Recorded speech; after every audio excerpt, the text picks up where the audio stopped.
My dear students, Dr. James Taylor രചിച്ച lectures on homoeopathic മെറ്റീരിയ മെഡിക്ക എന്ന പുസ്തകത്തെ ആധാരമാക്കിയുള്ള ഈ പ്രോഗ്രാമിലേക്ക് നിങ്ങൾക്ക് ഏവർക്കും വീണ്ടും സ്വാഗതം. നമ്മൾ ഈ പരമ്പരയുടെ 164-ാമത്തെ എപ്പിസോഡിലാണ് എത്തി നിൽക്കുന്നത്. ഈ എപ്പിസോഡിൽ നമ്മൾ പുതിയൊരു അധ്യായം ആരംഭിക്കുകയാണ്. സെപ്പിയ നിങ്ങൾക്കെല്ലാവർക്കും അറിയാവുന്നതുപോലെ സ്ത്രീകളുടെ ഒരു ഉത്തമ സുഹൃത്താണ്. വളരെ ശ്രദ്ധേയമായ, വളരെ ഡിസ്റ്റിങ്റ്റീവായിട്ടുള്ള ആക്ഷനുള്ള ഒരു ക്രോണിക് ഔഷധമാണ് സെപ്പിയ. വളരെയധികം സങ്കീർണമായ മാനസിക ശാരീരിക അവസ്ഥയിലുള്ള സ്ത്രീകളെയും പുരുഷന്മാരെയും സുഖപ്പെടുത്താൻ കഴിവുള്ളൊരു ഔഷധമാണത്. സെപ്പിയെക്കുറിച്ച് വളരെ മനോഹരമായ ഒരു ചിത്രമാണ് കെൻറ്റ് ഈ അധ്യായത്തിൽ വരച്ചിടുന്നത്. ഞാൻ മറ്റുള്ള ടെക്സ്റ്റുകളും നോക്കിയിട്ടുണ്ട് ഈ സെപ്പിയെക്കുറിച്ച്. അവയിലൊന്നും കാണാത്ത വളരെ വ്യക്തമായ, വളരെ സൂക്ഷ്മമായ ഒരു ചിത്രം സെപ്പിയെക്കുറിച്ച് ഇത് നമുക്ക് കാണാൻ സാധിക്കും. അതിലേക്ക് നമുക്ക് പ്രവേശിക്കാം. Sepia is suited to tall slim woman with narrow pelvis and lax fibres and muscles. Such a woman is not well build as a woman. അതായത് സ്ത്രീത്വത്തിൻ്റെ പൂർണ്ണതയിലേക്ക് വളർച്ച എത്താത്ത ഒരു സ്ത്രീ, ഭുജം മുതൽ കാല് വരെ ഒറ്റ സ്ട്രീം ലൈൻസ്, സ്ത്രീകളിൽ സഹജമായി കാണാറുള്ള ആ ഒരു കോണ്ടൂർ സെപ്പിയ പേഷ്യൻ്റ് കാണില്ല. വിശേഷം പെൽവിസിൻ്റെ കാര്യം പറയുന്നത്, ഒരു സ്ത്രീയുടെ പ്രധാനപ്പെട്ട ധർമ്മമായ ഒരു കുഞ്ഞിനെ ഗർഭം ധരിക്കലും പ്രസവിക്കലും അതിൻ്റെ പെൽവിസിൻ്റെ ഡെവലപ്മെൻറ്റ് ആവശ്യമാണെന്ന കാര്യം നിങ്ങൾക്കറിയാം. ആ ഒരു ഡെവലപ്മെൻറ്റ് ഇല്ല എന്ന് ഒറ്റ നോട്ടത്തിൽ മനസ്സിലാവും. പെൽവിക് റീജിയൻ വളരെ നാരോയാണ്, വെൽ ബിൽറ്റ് അല്ല. അതാണ് സെപ്പിയ പേഷ്യൻ്റെ ഒരു പ്രഥമ ദൃഷ്ടിയുള്ള ലക്ഷണം. ടോൾ, സ്ലിമ്മാണ്, narrow pelvis, lax fibres and muscles. പേശികൾ ഒക്കെ അയവുള്ളതാണ്, അതൊന്നും ഒരു ദൃഢത വന്നിട്ടില്ല. ഒരു സ്ത്രൈണതയിലേക്ക് അവർ പൂർണ്ണ വികാസം പ്രാപിച്ചിട്ടുമില്ല. A woman who has the hips of a well-built man is not built for childbearing. She cannot perform the functions of a woman without becoming relaxed in the pelvic organs and tissues. അപ്പോൾ ഒരു കരുത്തനായൊരു പുരുഷൻ്റെ hips ഉള്ള ഒരു സ്ത്രീക്ക് സ്ത്രീയുടെ functions ഗർഭധാരണം, പ്രസവം പോലുള്ള നടത്താൻ പ്രയാസം ഉണ്ടാകും. അപ്പോൾ അത് പെൽവിക് ഓർഗൻസിലും ടിഷ്യൂസിലും റിലാക്സ്ഡ് ആയാൽ മാത്രമേ അങ്ങനെയുള്ള സ്ത്രീകൾക്ക് ഗർഭം ധരിച്ച് ആരോഗ്യകരമായ ഒരു ഗർഭകാലവും പ്രസവവും സാധ്യമാവുകയുള്ളൂ. Such a build is a sepia build, very tall, slim, narrow, straight from the shoulders all the way down. ഭുജം മുതൽ താഴേക്ക് സ്ട്രൈറ്റ് ആയിട്ടുള്ളൊരു സ്ട്രക്ചർ ഒറ്റ നോട്ടത്തിൽ മനസ്സിലാവും. One of the strongest features of sepia patient is found in the mind. മനസ്സിലാണ് സെപ്പിയയുടെ വളരെ പ്രധാനപ്പെട്ട ലക്ഷണങ്ങളൊന്ന് നമുക്ക് കാണാൻ സാധിക്കുന്നത്. എന്താണത്? The state of the affections, അവളൊരു വൈകാരിക ഭാവം, ലവ് ആൻഡ് അഫക്ഷൻ. ഈ ലെക്ചറിൽ ഞാൻ കണ്ട വളരെ ശ്രദ്ധേയവും വളരെ എനിക്ക് ഇഷ്ടപ്പെട്ടതുമായിട്ടുള്ള കാര്യം, സ്നേഹം, വാത്സല്യം എന്ന് പറയുന്ന രണ്ട് വികാരങ്ങളെ വളരെ ഡിസ്റ്റിങ്റ്റീവായിട്ട് ഇതിൽ വിശദീകരിക്കുന്നുണ്ട്. Love and affection. അപ്പോൾ അഫക്ഷൻസ് ഇവിടെ എഫക്റ്റഡ് ആണ് സെപ്പിയുടെ കാര്യത്തിൽ. അത് വളരെ മനോഹരമായിട്ട് കെൻറ്റ് വിശദീകരിച്ച് പറയുന്നുണ്ട്. To a great extent the remedy seems to abolish the ability to feel natural love to be affectionate. ഉണ്ടോ? Ability to feel natural love, അത് തന്നെ ടു ബി അഫക്ഷനേറ്റ്. അപ്പോൾ അഫക്ഷനേറ്റ് അല്ലെങ്കിൽ വാത്സല്യമുള്ളവളായിരിക്കുക എന്ന് പറഞ്ഞാൽ സ്വാഭാവിക സ്നേഹത്തെ അനുഭവിക്കാൻ സാധിക്കുക എന്നുള്ളതാണ്. സ്നേഹത്തെയും വാത്സല്യവും പലതരത്തിൽ കമ്പയർ ചെയ്ത് റിലേറ്റ് ചെയ്ത് പറയാറുണ്ട്. പ്രകടിപ്പിക്കപ്പെടുന്ന സ്നേഹം, അഫക്ഷൻ, അങ്ങനെ പറയാറുണ്ട്. സ്നേഹം ഉണ്ടായിട്ട് കാര്യമില്ല, സ്നേഹം പ്രകടിപ്പിക്കപ്പെടണം. സ്നേഹം പ്രകടിപ്പിക്കാൻ കഴിവില്ലാത്തൊരവസ്ഥ, ആ നാച്ചുറൽ ലവ് പ്രകടിപ്പിക്കപ്പെടും. ആ നാച്ചുറൽ ലവ് പെർവേർട്ടഡ് ആണ്, അഫക്റ്റഡ് ആണ്. അപ്പോൾ ഷീ കനോട്ട് ബി അഫക്ഷനേറ്റ്. അപ്പോൾ അതാണ് സെപ്പിയയുടെ ഒരു സ്ട്രോങ്ങസ്റ്റ് ഫീച്ചർ. അപ്പോൾ അതിനുള്ള എബിലിറ്റി നഷ്ടപ്പെട്ടു പോയി. To illustrate it in the language of the mother, ഒരു അമ്മയുടെ ഭാഷയിൽ അത് പറയുകയാണ്. I know I want to love my children and my husband. I use to love them but now I have no feeling on the subject. അപ്പോൾ ഇത് അമ്മ പറയാണ്, എനിക്ക് എൻ്റെ കുഞ്ഞുങ്ങളെയും എൻ്റെ ഭർത്താവിനെയും സ്നേഹിക്കേണ്ടവളാണ് ഞാൻ എന്നറിയാം. ഒരു ധാർമ്മിക കടപ്പാടെന്ന തലത്തിൽ, വൈകാരിക തലത്തിലല്ല, ധാർമ്മിക കടപ്പാടെന്ന തലത്തിൽ ആ സ്ത്രീയുടെ ബോധത്തിൽ അതുണ്ട്. പക്ഷെ അവർക്ക് സാധിക്കുന്നില്ല ആ സ്നേഹത്തെ പ്രകടിപ്പിക്കാൻ, ആ സ്വാഭാവിക സ്നേഹം പ്രവൃത്തിയിലേക്ക് കൊണ്ടുവരാൻ ആ സ്ത്രീക്ക് സാധിക്കുന്നില്ല. I have no feeling on the subject. ആ കാര്യത്തിൽ എനിക്കൊരു അനുഭവം, ഒരു അനുഭൂതി ഇല്ല. അത് പോകണം. The love does not go forth into affection. സ്നേഹം വാത്സല്യത്തിലേക്ക് കടന്നു ചെല്ലുന്നില്ല.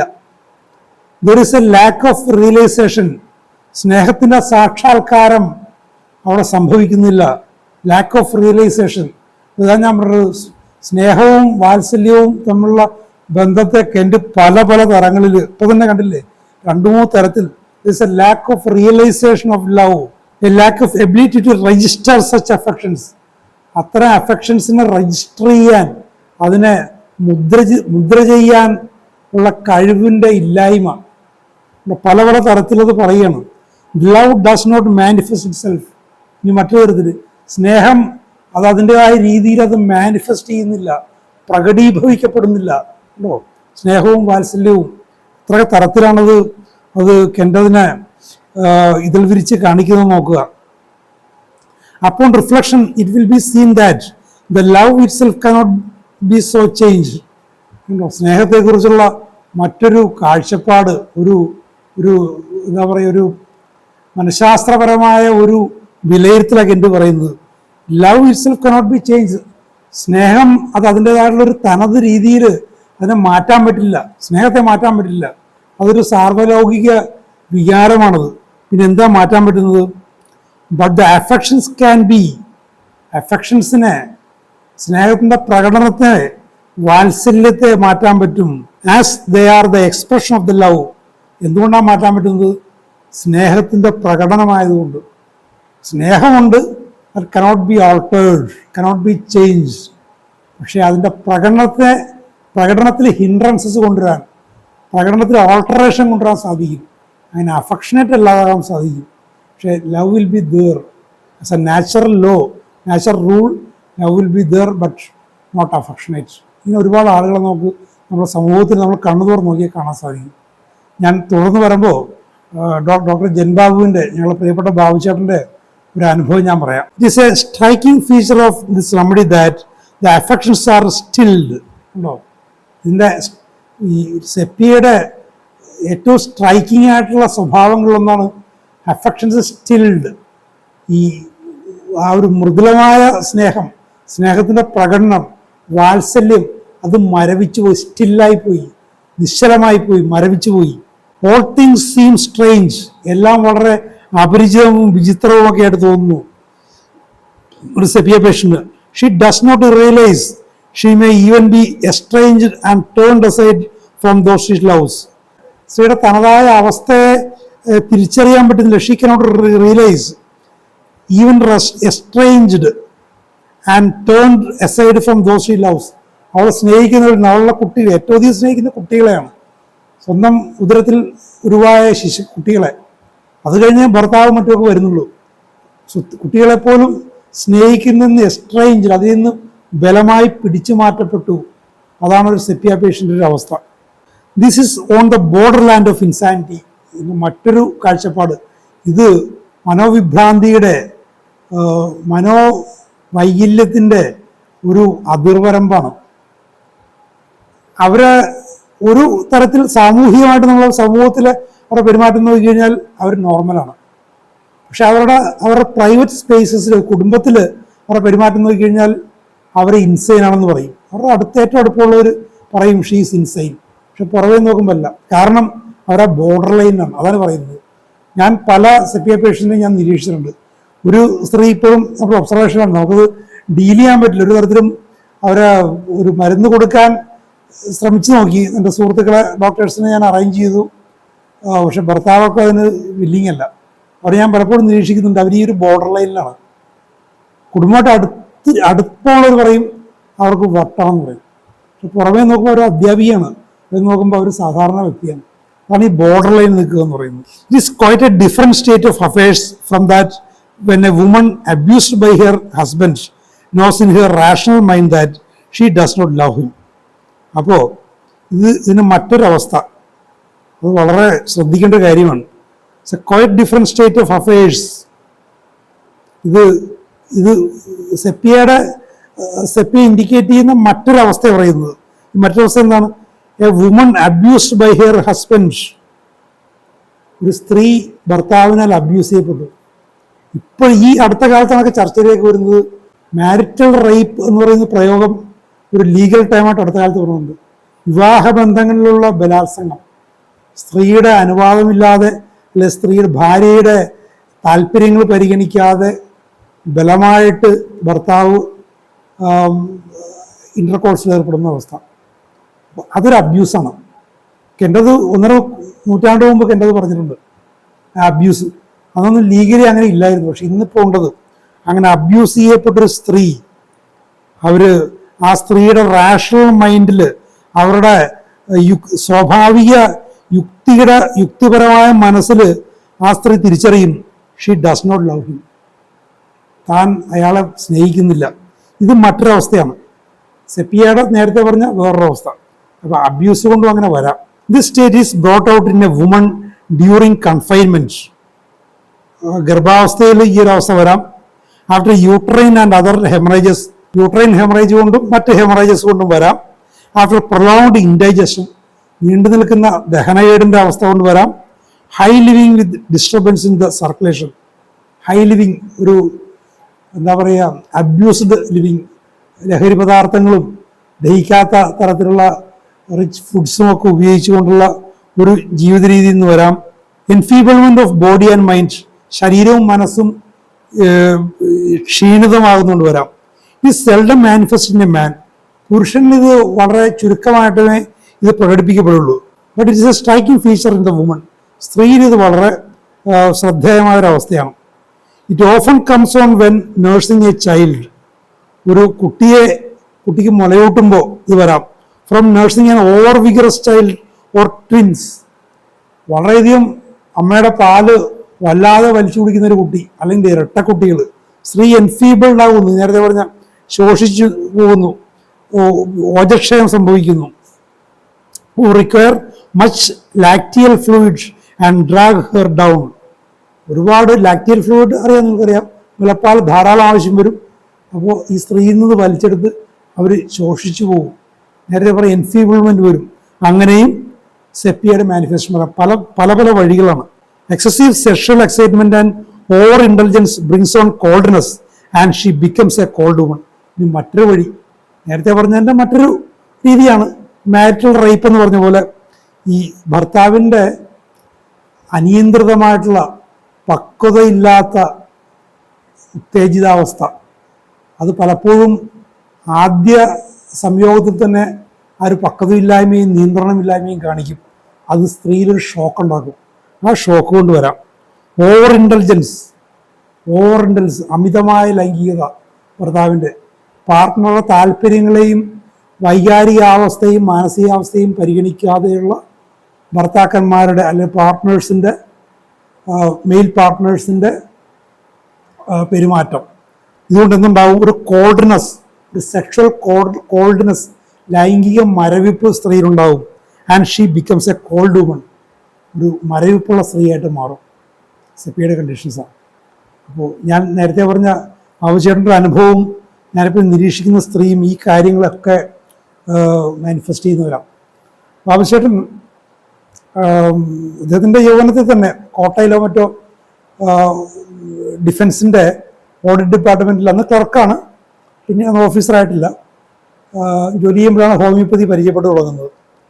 ഒരു രസമെന്ന രീതിയിൽ അക്യൂട്ട് കേസുകൾക്കൊക്കെ എന്തെങ്കിലും മരുന്നുകൾ, പനി, വയറിളക്കം, ജലദോഷം, തലവേദന, അതിനൊക്കെ ചെറിയ അക്യൂട്ട് മരുന്നുകളൊക്കെ കൊടുക്കും.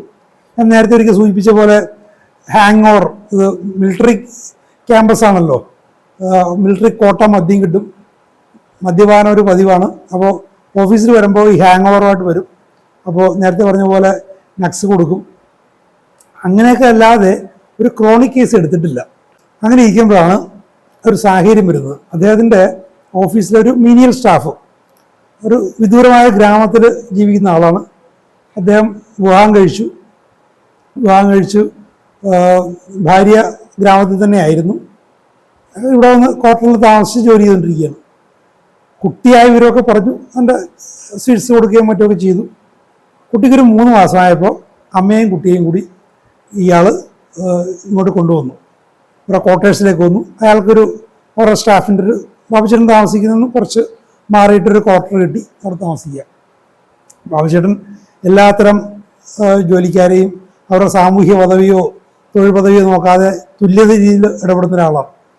ഈ ഭാര്യയും ഈ ചെറിയ കുട്ടിയെയും കാണാൻ വേണ്ടിയിട്ട് എന്തോ സ്വീറ്റ്സോ ഫ്രൂട്ട്സോ ഒക്കെ വാങ്ങിക്കൊണ്ട് പോയി.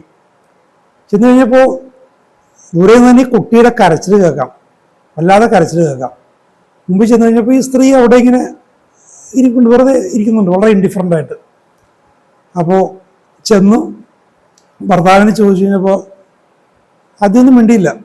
ബാബുചേട്ടൻ സ്വയം പരിചയപ്പെടുത്തി, അവിടുത്തെ ഒരു സുപ്പീരിയർ സ്റ്റാഫാണെന്നുള്ള കാര്യം പറഞ്ഞുകൊണ്ട്, പേരും പറഞ്ഞുകൊണ്ട് പരിചയപ്പെടുത്തി. അപ്പോൾ സ്ത്രീ ഒന്നും മിണ്ടാതെ എഴുന്നേറ്റ് അകത്തേക്ക് പോയി. ഒരു പ്രതികരണവുമില്ല. കുട്ടി കരഞ്ഞുകൊണ്ടിരിക്കുന്നു. അവിടെയൊക്കെ കുട്ടി അപ്പിയിട്ടതിൻ്റെയും മറ്റുമൊക്കെ അവശിഷ്ടങ്ങൾ അവിടെ കിടക്കുന്നുണ്ട്. കുറച്ച് കഴിഞ്ഞപ്പോൾ ഈ ഭർത്താവ് അയാൾ കുളിക്കാൻ പറ്റുമായിരുന്നു. അയാൾ തിരിച്ചു വന്നു. അയാൾ സാബ് കയറിയിരിക്കുന്നൊക്കെ കയറിയിരുത്തി കുട്ടിയെ എടുത്ത് കുട്ടിയുടെ കരച്ചിലൊക്കെ മാറ്റി അതേ കൊണ്ടുപോയിട്ട് ഈ സ്ത്രീക്കിട്ട് എന്തോ അടിക്കുകയോ എന്തോ ചെയ്തു. ആ സ്ത്രീ വല്ലാതെ കരച്ചിലായി. ബാബുചേട്ടൻ ഇടപെട്ട് ഒന്നും ചെയ്യേണ്ട, സാരമില്ല. ഇവിടെ വന്നിട്ട് പുള്ളി ക്ഷമാപണം പറഞ്ഞു. സാബ്, ഇതാണ് അവസ്ഥ, ഞാൻ നിങ്ങളൊന്നും പറഞ്ഞിട്ടില്ല, വിവാഹം കഴിഞ്ഞപ്പോൾ മുതൽ ഞാൻ കാണുന്നതാണത്, ഈ അവസ്ഥയാണുള്ളത്, ഒരു കാര്യം ചെയ്യില്ല. ആദ്യത്തെ കുറച്ച് ദിവസങ്ങളൊക്കെ ഒരു വാമത്തുണ്ടായിരുന്നു, പിന്നെ അതൊക്കെ പോയി. ഇതാണ് സ്വഭാവം. കുട്ടിക്ക് പാല് കൊടുക്കുക പോലുമില്ല, കരഞ്ഞാൽ തിരിഞ്ഞു നോക്കില്ല. ഞാൻ എല്ലാം ചെയ്യണം. ഞാൻ ഓഫീസിൽ വരാൻ വൈകാനൊക്കെ കാരണം ഇതാണ്. എല്ലാം ചെയ്ത് വീടും വൃത്തിയാക്കിയിട്ട് എനിക്ക് വരാൻ പറ്റുള്ളൂ. വൈകുന്നേരം ഞാൻ വന്നപ്പോൾ കാണുന്ന കാഴ്ച ഇതാണ്. അപ്പോൾ ആവശ്യത്തിന് സമാധാനപ്പെടുത്തിയത് സാരമില്ല, നമുക്ക് ശരിയാക്കാം. അപ്പോൾ എനിക്കൊന്ന് സംസാരിക്കണം, കൂടുതലും സംസാരിക്കണം എന്ന് പറഞ്ഞിട്ട് അവരെ സമാധാനിപ്പിച്ചിട്ട് പോയി.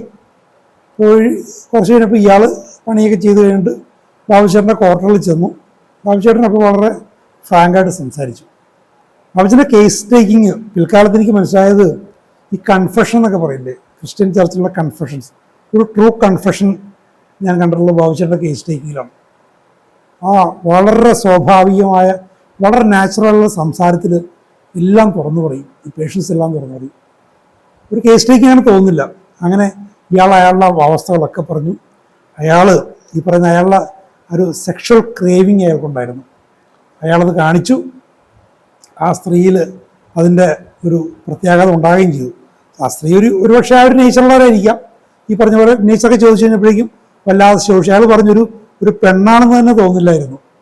അച്ഛനും അമ്മയും അമ്മാവനൊക്കെ പോയി ഉറപ്പിച്ചുകൊണ്ട് ഞാൻ കല്യാണം കഴിച്ച, കണ്ടാൽ ഇഷ്ടപ്പെടാത്ത ഒരു പുരുഷന് ഒരു ആകർഷണീയത തോന്നാത്ത ഒരു ശരീരപ്രകൃതി. അപ്പോൾ ഒരു സെപ്പിയിൽ പറഞ്ഞൊരവസ്ഥ. ഇയാളുടെ ഈ ഒരു പെരുമാറ്റവും എല്ലാം കൂടി കഴിഞ്ഞപ്പോഴേക്കും ആ സ്ത്രീ ഈ അവസ്ഥയിലായി. കുട്ടി ജനിച്ചു, കൺഫൈൻമെൻറ്റ്, ആ അവസ്ഥ, കുട്ടി മലകുടിക്കൽ, എല്ലാം കൂടി വന്നപ്പോൾ ടിപ്പിക്കൽ സെപ്പിയ പേഷ്യൻ്റായി. അപ്പോൾ ആവശ്യം പറഞ്ഞു സാരമില്ല, സമാധാനിക്കുക. ഉണ്ട് ഒരു ഡോസ് സെപ്പിയ 200 എടുത്തിട്ട് അവരൊരുമിച്ച് പോയിട്ട് ഈ മരുന്ന് കൊടുക്കുമ്പോൾ, പ്രത്യേകം ക്രോണിക് മരുന്നുകൾ കൊടുക്കുമ്പോൾ ബാബുചേട്ടൻ അത് ശരിയായ രീതിയിൽ കൊടുത്തെന്ന് ഉറപ്പുവരുത്തും. വായക്കൊന്ന് വൃത്തിയാക്കി കൊടുത്തു, നാവിൻ്റെ അടിയിട്ട് കൊടുത്തിട്ട് ഒരു അരമണിക്കൂർ അവിടെ സംസാരിച്ചിരുന്നു. ആ സ്ത്രീ വേറെ ഒന്നും കഴിക്കുകയൊന്നും ചെയ്യുന്നില്ല എന്ന് ഉറപ്പുവരുത്താൻ വേണ്ടി ഇങ്ങനെ പോന്നു. പിറ്റേ ദിവസം രാവിലെ ഓഫീസിൽ ചെന്ന് കഴിഞ്ഞപ്പോൾ ഈ അവിടെ നേരത്തെ എത്തിയിട്ടുണ്ട്. സാധാരണ വൈകി വരുന്ന ആൾ നേരത്തെ എത്തിയിട്ടുണ്ട്. ബാബുചേട്ടനെ കാണാനും ഓടിച്ചെന്നിട്ട്, സാബ് എന്താണ് ഇന്നലെ എൻ്റെ ഭാര്യയ്ക്ക് കൊടുത്തത്? എന്തെങ്കിലും മന്ത്രം ജപിച്ചു കൊടുത്തതാണോ? എന്തെങ്കിലും പൂജാദ്രവ്യം, ഒരു ദൈവികമായിട്ടുള്ള ഒരു പ്രസാദം കൊടുത്തതാണോ?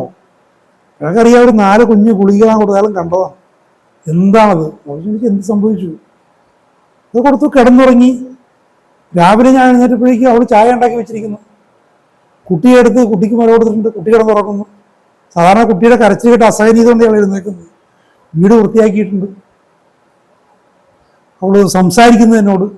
സാറ് സംസാരിക്കാറില്ല, കുത്തി കുത്തി ചോദിച്ചാൽ എന്തെങ്കിലും ഈ മോണോസിലബിൾ എന്ന് പറഞ്ഞില്ലേ, ചോദിച്ചാൽ യെസ് ഓർ നോ പറയും. ആ അവസ്ഥ. എന്താ കൊടുത്തത്? അപ്പോൾ ആവശ്യം മനസ്സിലായി, മരുന്ന് ആക്ട് ചെയ്തു, കറക്റ്റാണ്. അച്ഛൻ പറഞ്ഞു സാരമില്ല, അത് ഹോമിയോപ്പതി മരുന്നാണ്, ഹോമിയോപ്പതി മരുന്നിൻ്റെ പ്രവർത്തനം അങ്ങനെയാണ്. അത് സമയമായിട്ട് വിശദീകരിച്ചു കൊടുത്തു. എന്നിട്ട് പറഞ്ഞു ഇനി എന്തെങ്കിലുമൊക്കെ അസുഖങ്ങളൊക്കെ വരാൻ സാധ്യതയുണ്ട്, പനിയോ ചുമയോ ജലദോഷമോ വയറിളക്കമൊക്കെ വരാൻ സാധ്യതയുണ്ട്. എന്ത് വന്നാലും മറ്റു മരുന്നുകൾ കൊടുക്കരുത്. ഏത് നേരം വന്നാലും, രാത്രി വൈകിയാണെങ്കിലും വെളുപ്പിനാണെങ്കിലും എന്ത് വന്നാലും എൻ്റെ അടുത്ത് എൻ്റെ ക്വാർട്ടറിലേക്ക് വരിക, ഞാൻ നോക്കിക്കോളാം എന്ത് വന്നാലും. അങ്ങനെ ഇടയ്ക്ക് പറഞ്ഞ പോലെ തന്നെ 2-3 ദിവസം കഴിയുമ്പോഴേക്കും ആ പെണ്ണ് വയറിളക്കം വന്നു, എന്തോ ഇൻഡൈജഷനൊക്കെ ഉണ്ടായിരുന്നു, അതിന് മരുന്ന് കൊടുത്തു. പിന്നീട് എന്തോ ചെറിയ അസുഖങ്ങളൊക്കെ വന്നു. 2-3 മാസം ബാബുചേട്ടൻ കൃത്യമായിട്ട് അവരെ നോക്കിക്കൊണ്ടിരുന്നു. നോക്കി അതിൽ പിന്നീട് ഈ 3 മാസം കൊണ്ട് ആ സ്ത്രീ, ഒരു പ്രസവം കഴിഞ്ഞാൽ സാധാരണ സ്ത്രീകൾക്കുണ്ടാകുന്ന ഒരു പുഷ്ടി പോലും അവർക്കില്ലായിരുന്നു. പുഷ്ടി പ്രാപിച്ചു, ഒരു വെൽ ബിൽറ്റ് വുമണായിട്ട് മാറി ഒരു 3-4 മാസം കൊണ്ട്. ഒരു വളരെ ടിപ്പിക്കൽ സെപ്പിയ കേസ്. അത് എന്നോട് പറഞ്ഞപ്പോൾ അദ്ദേഹം ആ ഒരു ആനന്ദം, ആ അനുഭവത്തിൻ്റെ ആനന്ദം, ആദ്യമായിട്ടൊരു ക്രോണിക് കേസ് എടുത്തിട്ടുണ്ട്. എനിക്ക് അങ്ങനത്തെ ഒരു സ്ത്രീ എൻ്റെ കൺമുമ്പിലുണ്ട് എന്നല്ല, പലരും ഉണ്ട്. പക്ഷെ ഒരു സ്ത്രീയെ നിരീക്ഷിക്കുന്നത് എൻ്റെ ഒരു സുഹൃത്തിൻ്റെ ഭാര്യയാണ്. അതും ഞാൻ ഈ സുഹൃത്തിനോട് കുത്തി ചോദിച്ചു കഴിഞ്ഞപ്പോൾ ചില കാര്യങ്ങൾ പറഞ്ഞു. ആളൊരു സെക്ഷൽ എക്സസൈസ് ആൾക്കുണ്ടായിരുന്നു, മദ്യപാനം ഉണ്ടായിരുന്നു. അതിൻ്റെ ഒരു തെറ്റ് പറ്റിയെന്ന് ഒരാൾ പറഞ്ഞു. ഇപ്പോൾ ഒരു ജീവിതത്തിൽ ഒരു തവണ മാത്രമേ അവരൊരു ഫിസിക്കൽ കോണ്ടാക്ട് ഉണ്ടായിട്ടുള്ളൂ. അത് ഗർഭത്തിൽ കാഴ്ച ഒരു കുട്ടിയുണ്ട്. അപ്പം ഞാൻ ഭവിഷ്യനുള്ള കാലത്തായിരുന്നു ഇതൊക്കെ. ഭവിഷ്യത്ത് കൊണ്ടുപോകാം, അല്ലെങ്കിൽ മറ്റാരെങ്കിലും ഞാൻ അറേഞ്ച് ചെയ്യാം, ഒരു സ്ത്രീയെ വേണമെങ്കിൽ ഒരു സ്ത്രീ ഡോക്ടർ അറേഞ്ച് ചെയ്യാമെന്നൊക്കെ പറഞ്ഞു. ആൾക്കൊരു താല്പര്യമില്ല. ആ ഭാര്യയുമായിട്ട് ഇനി ഒരു തരത്തിലൊരു കോണ്ടാക്ട് ഉണ്ടാക്കാൻ താല്പര്യമില്ല. രാവിലെ എഴുന്നേറ്റ് ആ സ്ത്രീ ഒരു ചായ ഉണ്ടാക്കും. ഇദ്ദേഹമാണ് പാചകവും കാര്യങ്ങളൊക്കെ ചെയ്യുന്നത്. ഒരു അധ്യാപികയാണ്, ജോലിക്ക് പോകും വരും. ആ കേസ് അതങ്ങനെ കിടക്കുകയാണത്. ഇപ്പോൾ രണ്ടുപേരും ഒരുവിധം പ്രായമായി, മധ്യ വയസ്സിലേക്ക് എത്തി. പക്ഷേ ഒരു ടിപ്പിക്കൽ സെപ്പിയ കേസാണെന്ന് എനിക്ക് തോന്നുന്നുണ്ട്. അപ്പോൾ നിങ്ങൾക്കൊക്കെ ശ്രദ്ധാപൂർവ്വം നിരീക്ഷിച്ചാൽ ഇങ്ങനെ കേസുകൾ നിങ്ങളുടെ പ്രാക്ടീസിലും വരും. അപ്പോൾ ഇത് ബാബുശ്ശേരൻ വീട്ടിൽ പോയതുകൊണ്ട് ഇതൊക്കെ കണ്ടത്. നിങ്ങളെ ചേംബറിലേക്ക് വരുമ്പോൾ ഇതൊന്നും കാണണമെന്നില്ല. അപ്പോഴാണ് വളരെ ഈ ബൈസ്റ്റാൻഡേഴ്സിനോട് അല്ലെങ്കിൽ ബന്ധുക്കളോടൊക്കെ സംസാരിക്കണമെന്ന് പറയുന്നതിൻ്റെ പ്രാധാന്യം. ഒരു സംശയം തോന്നിക്കഴിഞ്ഞാൽ നിങ്ങൾ കൂടുതൽ ഇൻവെസ്റ്റിഗേഷൻസ് നടത്തണം. സാധിക്കുമെങ്കിൽ, സാഹചര്യം അനുവദിക്കുമെങ്കിൽ ഒന്ന് വീട്ടിൽ പോകുന്നത് നല്ലതാണ്. നമുക്ക് വണ്ടർഫുൾ ക്യൂവേഴ്സ് നമുക്ക് ഉണ്ടാക്കാൻ സാധിക്കും. She has been excitable, nervous and ഫിജറ്റ്ലി ബിക്കംസ് ദ ഓപ്പോസിറ്റ്. അപ്പോൾ എക്സൈറ്റബിൾ ആയിരുന്ന സ്ത്രീ, നെർവസ് ആയിരുന്ന സ്ത്രീ, ഫിഡ്ജറ്റി ഒരു അനീസിനെസ് കാണുന്നൊരു സ്വഭാവം, ബിക്കംസ് ദ ഓപ്പോസിറ്റ്. നേരെ എതിരെ അവസ്ഥ വരുന്നു, ആകെ കോൾഡാവുന്നു, ആകെ മരവിച്ച പോലെയാവുന്നു. Takes on a stoical state of mind. Stoical state, മനസ്സ് കല്ലിച്ചൊരവസ്ഥ വരുന്നു. സിപ്പിയിലേക്കുള്ളൊരു പരിണാമമാണ് പറയുന്നത്. നെർവസ് എക്സൈറ്റബിൾ ആയിട്ടുള്ള അല്ലെങ്കിൽ അനീസി ആയിട്ടുള്ളൊരു സ്ത്രീ നേരെ ഓപ്പോസിറ്റ്, ആകെ മരവിച്ച കല്ലിച്ചൊരു സ്ത്രീയായി മാറുന്നു. Sepia has all the excitability of any medicine. എന്നിരുന്നാലും മറ്റുള്ള മരുന്നുകളുടെ എക്സൈറ്റബിലിറ്റിയും സെപ്പിയയിലുണ്ട്. എപ്പോഴും ഒരു സ്റ്റോയിക്കൽ അല്ല കോൾഡ് സ്റ്റേജ് ആവുന്നില്ല. അഗ്രിവേറ്റ് ബൈ നോയ്സസ് ഉണ്ടോ, അതിൻ്റെ മോഡിഫിക്കേഷൻസ് നോക്കുക. ശബ്ദം കൊണ്ട് അഗ്രിവേഷൻ, എക്സൈറ്റ്മെന്റ് അഗ്രിവേഷൻ, കമ്പനി കൊണ്ട് അഗ്രിവേഷൻ, കൂട്ടുകൊണ്ട് അഗ്രിവേഷൻ. ഇവരൊന്നും കൂട്ടുകൂടാൻ ആഗ്രഹിക്കുന്നവരല്ല. Extreme irritability of tissue and mind. കലകളിലും കോശങ്ങളിലും മനസ്സിലുമൊക്കെ വല്ലാത്ത irritability. And excitable suicidal patients. ഉത്തേജിതാവസ്ഥയിൽ ആത്മഹത്യാ പ്രവണത പോലും കാണിക്കുന്നൊരു രോഗി. മെലങ്കളി, ദുഃഖഭാവം, ഖേദം, സങ്കടം. Sits and says nothing. ഒന്നും മിണ്ടാതിരിക്കുന്നു. ടാസിറ്റേൺ, മിതഭാഷി. Answers questions in monosyllables. ഒറ്റവാക്കിൽ ഉത്തരം പറയുന്നു. വെൻ പ്രസ്ഡ്, നിർബന്ധിക്കുമ്പോൾ മാത്രം ഒറ്റവാക്കിൽ ഉത്തരം പറയുന്നു. And absence of all joy. എല്ലാത്തരം ആനന്ദങ്ങളില്ലാത്ത അവസ്ഥ. ഒരു നേരത്തെ പറഞ്ഞൊരു അമ്മയാണ്. അമ്മയുടെ ഏറ്റവും വലിയ, ഒരു സ്ത്രീയുടെ ഏറ്റവും വലിയ ആനന്ദം അവർ പ്രസവിച്ച കുട്ടിയെ ലാളിക്കുക, കുട്ടിയെ പരിചരിക്കുക എന്നുള്ളതാണ്. അതിന് വലിയ ആനന്ദം എന്താണുള്ളത്? ഒരു ആനന്ദവും തുറഞ്ഞാൻ പറ്റില്ല. ആ ഒരു ആനന്ദം പോലും ഇല്ലാത്തൊരവസ്ഥ ബാബുചേട്ടൻ പറഞ്ഞൊരവസ്ഥ അങ്ങനെയായിരുന്നു. ഞാൻ ഈ പറഞ്ഞ കേസ് കണ്ടിട്ടില്ല, എന്നാൽ പോലും ഭർത്താവിൽ നിന്നും ചെറുപ്പം വരെയുള്ള മറ്റു സുഹൃത്തിൽ നിന്നും ഞാൻ മനസ്സിലാക്കിയതാണ്. ആ ഒരു ആനന്ദം പോലും ഇല്ലാത്തൊരവസ്ഥ. Inability to realise that things are real. യാഥാർത്ഥ്യങ്ങൾ യാഥാർത്ഥ്യങ്ങളാണെന്ന് തിരിച്ചറിയാൻ പറ്റുന്നില്ല. അത് കുട്ടി സ്വന്തം കുട്ടിയാണെന്ന് തിരിച്ചറിയാൻ പറ്റുന്ന അവസ്ഥ വരും. ഭർത്താവ് സ്വന്തം ഭർത്താവെന്ന് തിരിച്ചറിയാൻ പറ്റുന്ന അവസ്ഥ വരും. റിയൽ തിങ്സിന് റിയൽ ആണെന്ന് തിരിച്ചറിയണ്ടേ, അത് പറ്റാത്ത അങ്ങനത്തെ ഒരു alteration in mind. All things seem strange. എല്ലാം വളരെ അപരിചിതമായി തോന്നുന്നു. No affections for delightful things of life. ജീവിതത്തിൽ അത്യാനന്ദകരമായ കാര്യങ്ങൾ, മാതൃത്വത്തിന്റെ അവസ്ഥ, ഭാര്യ എന്നുള്ള അവസ്ഥ, അത്യാനന്ദകരമായ അവസ്ഥകളൊക്കെ, അതിനോടൊന്നും ഒരു അഫെക്ഷൻ ഇല്ല, ഒരു ഇഷ്ടമില്ല. നോ ജോയ്, ആനന്ദമില്ല. Life has nothing in it for her. ജീവിതം അവൾക്ക് കൊടുക്കാൻ ഒന്നുമില്ല. ജീവിതത്തിൽ നമുക്കൊന്നും കിട്ടുന്നില്ലെങ്കിൽ എന്താ ചെയ്യുക? ജീവിതം അവസാനിപ്പിച്ച് കളയും. ആത്മഹത്യയിലേക്ക് പോകുന്നവരെ അടുത്ത് നിരീക്ഷിച്ച് എനിക്കതിനുള്ള അവസരം കിട്ടിയിട്ടുണ്ട്, എൻ്റെ ഉറ്റ സുഹൃത്തുക്കളടക്കം. ഞാൻ ഓറം മെറ്റാലിക്കത്തെ കുറിച്ച് പറയുമ്പോൾ എൻ്റെ ഒരു സുഹൃത്തിൻ്റെ കാര്യം ഞാൻ പറയാം. ജീവിതം എനിക്കൊന്നും തരാനില്ല, ഇനി എന്തിനു ജീവിച്ചിരിക്കണം, മരിക്കുന്നു. ജീവിതത്തോടുള്ള സ്നേഹം നഷ്ടപ്പെട്ടു പോയി. Aurum Metallica, love for love is the greatest love that has been lost, then the patient will commit suicide. അപ്പോൾ ജീവിതം എനിക്ക് ഇവിടെ സെപ്പിയിലെങ്കിലും ജീവിതം എനിക്കൊന്നും തരാനില്ല, ജീവിതത്തിൽ നിന്ന് എനിക്കൊന്നും എനിക്ക് കിട്ടാനില്ല. ആ ഒരവസ്ഥയിൽ ജീവിതം അവസാനിപ്പിക്കുന്നു. അപ്പോൾ ആത്മഹത്യയിലേക്ക് നയിക്കുന്ന വ്യത്യസ്തമായ നിരവധി മാനസികാവസ്ഥകളുണ്ട്. ഓരോ ഔഷധത്തിലും തനതായുള്ള മാനസികാവസ്ഥ കാണാം. സെപ്പീരതാണ്, ജീവിതം എനിക്കൊന്നും തരാനില്ല, ജീവിതത്തിന് നല്ലതൊന്നും എനിക്ക് കിട്ടാനില്ല. She's worse in company. കൂട്ടുകൂടിയിരിക്കുമ്പോൾ കൂട്ടത്തിൽ അവളുടെ അവസ്ഥ മോശമാണ്. Dreads to be alone. ഒറ്റയ്ക്കിരിക്കുന്നതിന് ഭയപ്പെടുന്നു. എന്തൊരു മോശം അവസ്ഥയാണ്. ഒറ്റയ്ക്കിരിക്കുന്നതിന് ഭയപ്പെടുന്നു, കൂട്ടുകെട്ടിന് അനീസിയാണ്. And when she's in company she's spiteful. ഇനി മറ്റൊരവസ്ഥ, കൂട്ടത്തിലിരിക്കുമ്പോൾ അവൾക്കൊരു ഉപദ്രവിക്കാനുള്ള ടെൻഡൻസി വരുന്നു, കൂട്ടത്തിലുള്ളവരെ ഉപദ്രവിക്കാനുള്ള ടെൻഡൻസി വരുന്നു. Spiteful. In the midst of her dullness of mind she's spiteful. മനസ്സ് മന്ദീഭവിച്ച അവസ്ഥയിലാണ്, പക്ഷെ അവിടെയും അക്രമവാസനയുണ്ട്. സ്പൈറ്റ്ഫുള്ളാണ്. നേരത്തെ അവിടുന്ന് കേസിൽ ഉണ്ടായിരുന്നു spiteful condition. She vents her spite on those she loves best. താൻ ഏറ്റവും അധികം സ്നേഹിക്കുന്നവരിൽ ആ ഒരു അക്രമവാസന കാണിക്കും, സ്വന്തം കുട്ടികളിലും ഭർത്താവിലും. ഈ ബാബുശേട്ടൻ പറഞ്ഞ കേസിൽ കുട്ടിയെ എടുത്ത് എറിയാൻ പോകുന്ന അവസ്ഥയിൽ ഇയാളുടെ അമ്മ കണ്ടു പിടിച്ചെടുത്തിട്ടുണ്ട്. പിന്നെ എപ്പോഴും ശ്രദ്ധിക്കും. എന്തോ മരുന്നൊക്കെ കൊടുത്ത് ഡൾനെസ് അവർ ഇൻഡ്യൂസ് ചെയ്തെന്ന് തോന്നുന്നു. തന്നെ ഏറ്റവും അധികം സ്നേഹിക്കുന്നവരെ ഉപദ്രവിക്കും. The sepia woman permits no opposition to her opinion. തൻ്റെ അഭിപ്രായങ്ങൾക്ക് എതിരെയുള്ള എതിരഭിപ്രായത്തെ ഒന്നും സെപ്പിയ പേഷ്യൻ്റ് ഒരു സ്ത്രീ സമ്മതിച്ചു കൊടുക്കില്ല.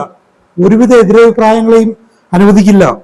The best impression of her is lost if controversy arises. സംസാരം കൊണ്ടോ പെരുമാറ്റം കൊണ്ടോ ഒരു കോൺട്രവേഴ്സി, ഒരു അഭിപ്രായ വ്യത്യാസം, ഒരു വിവാദം ഉണ്ടായിക്കഴിഞ്ഞാൽ ആ സ്ത്രീയുടെ കാര്യം പോയി, അവരുടെ കൺട്രോൾ പോയി. നോക്കി എത്രമാത്രം സങ്കീർണമായിട്ടുള്ള ഒരു മാനസികവും ശാരീരികവും ഒരു അവസ്ഥയാണ് ഒരു സെപ്പിയ പേഷ്യൻ്റ് നോക്കുക. അപ്പോൾ ഇങ്ങനെയുള്ള അവസ്ഥകളുള്ള വ്യക്തികളെ, സ്ത്രീയായാലും പുരുഷനായാലും കുട്ടികളായാലും, ഹോമിയോപ്പതിയിലൂടെ നമുക്ക് റെക്ടിഫൈ ചെയ്യാൻ പറ്റും. സെപ്പിയ പോലുള്ള ഔഷധങ്ങളെ ശ്രദ്ധാപൂർവം ഈ കെൻഡ് പോലുള്ള മഹാരഥന്മാരുടെ ഗ്രന്ഥങ്ങൾ വായിച്ച് പഠിച്ച് ആ ട്രൂ പിക്ചർ മനസ്സിലാക്കി പേഷ്യൻറ്റിൻ്റെ ചിത്രമായിട്ട് കമ്പയർ ചെയ്ത് ശരിയായ രീതിയിൽ കൊടുത്തു കഴിഞ്ഞാൽ ബാബുചേട്ടൻ കണ്ട പോലുള്ള ആ ഹീലിംഗ് നിങ്ങൾക്ക് കാണാൻ പറ്റും. അതിലൂടെ ഹോമിയോപ്പതിയുടെ മഹത്വം നിങ്ങൾക്ക് പ്രകടിപ്പിക്കാൻ പറ്റും.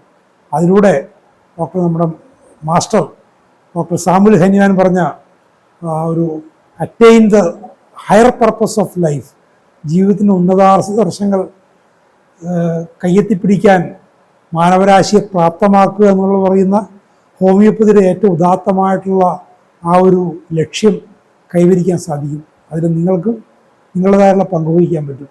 അത് സാധ്യമായൊരു കാര്യമാണ്. അപ്പോൾ ഈ പരമ്പര നിങ്ങൾക്ക് ഇഷ്ടപ്പെട്ടെങ്കിൽ നിങ്ങൾ ഈ ചാനൽ സബ്സ്ക്രൈബ് ചെയ്യാത്തവരുണ്ടെങ്കിൽ ദയവായി സബ്സ്ക്രൈബ് ചെയ്യുക, മറ്റുള്ളവരെ പരിചയപ്പെടുത്തുക. സെപ്പിയെക്കുറിച്ചുള്ള വളരെ ശ്രദ്ധേയമായ ധാരാളം വിവരങ്ങൾ തുറന്നുണ്ട്. വരുന്ന എപ്പിസോഡുകളിൽ അവയെക്കുറിച്ച് നമുക്ക് വിശദീകരിക്കാം. Thank you very much for watching.